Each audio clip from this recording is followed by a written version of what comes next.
why I had maybe 10-15 minutes, I would jump on here and quickly have a chat with you guys about what's happening with the astrology at the moment, a bit of astro tea. Yeah, so we recently just had the North Node move into Pisces, so that's going to be huge.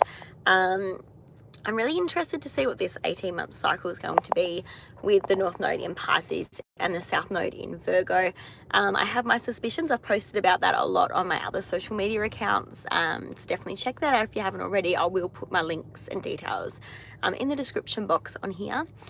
But yeah, I just think it's so interesting now that we've just had that shift. And with that ingress of the North Node into that 20-degree point in Pisces, it's actually also been conjunct Neptune, which rules Pisces, and Venus is exalted here.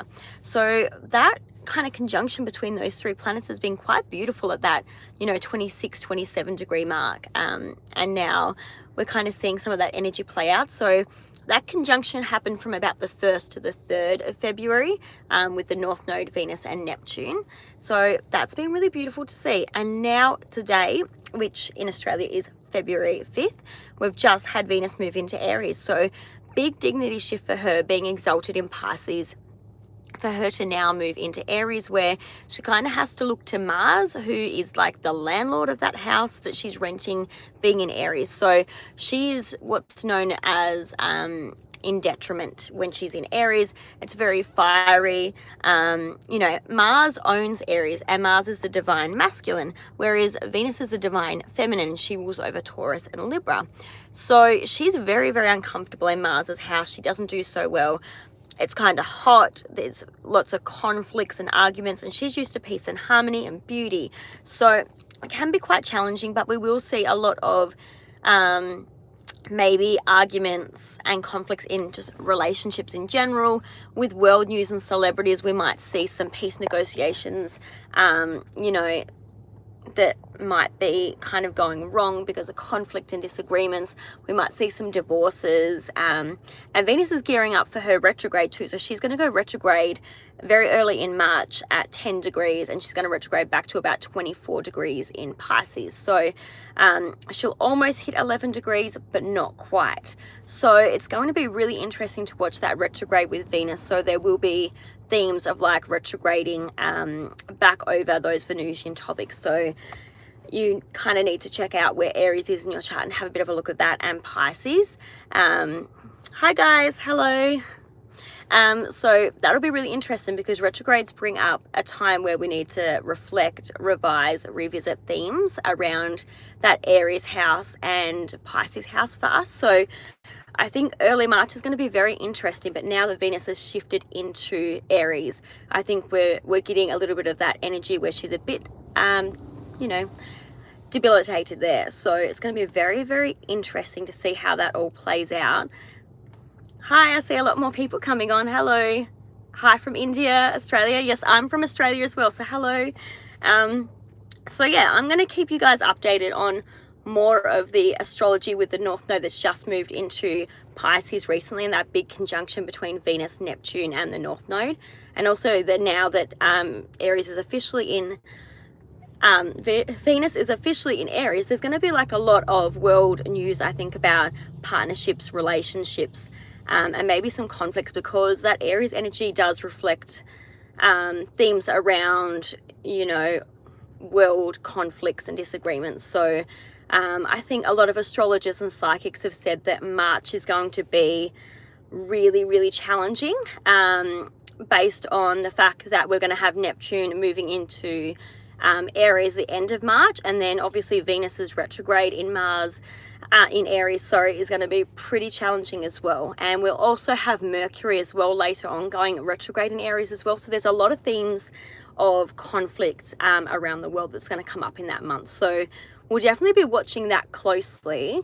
I'm going to kind of stay on here for a few minutes because I just wanted to do like a really quick update. But if you guys have any questions about astrology and what's happening now, definitely ask away, and I'll try and answer as many questions as I can before I head to work. Hi guys, I can see a lot of people saying hello. Virgo.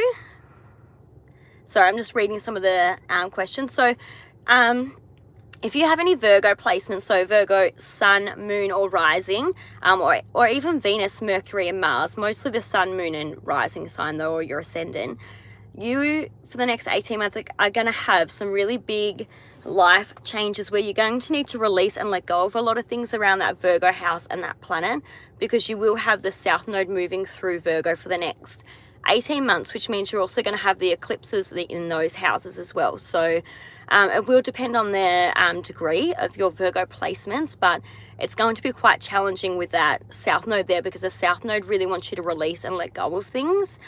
So I think my husband has a Virgo stellium, so I think there's going to be a lot that Virgos are going to have to reflect on and find out what's working for them and what's not. And it's hard to tell you specifically what that's going to be for you personally, because you need to look at your natal chart and where Virgo is and what placements you have and the degrees. So there's going to be a lot where we're going to need to release. Whereas if you have Pisces placements, so Pisces rising or ascendant, Sun, Moon, any of those personal planets like Mercury, Mars, Venus in Pisces, the North Node's going to be there. So you are going to be kind of being pushed to your life purpose, so your destiny. The North Node reflects on your life purpose and your destiny. So the next 18 months for Pisces placements, it's going to be really about you being on your path with your life purpose. So the people you meet, the events that are going to happen, the eclipses that are going to happen, these are going to be part of your life purpose and your destiny. So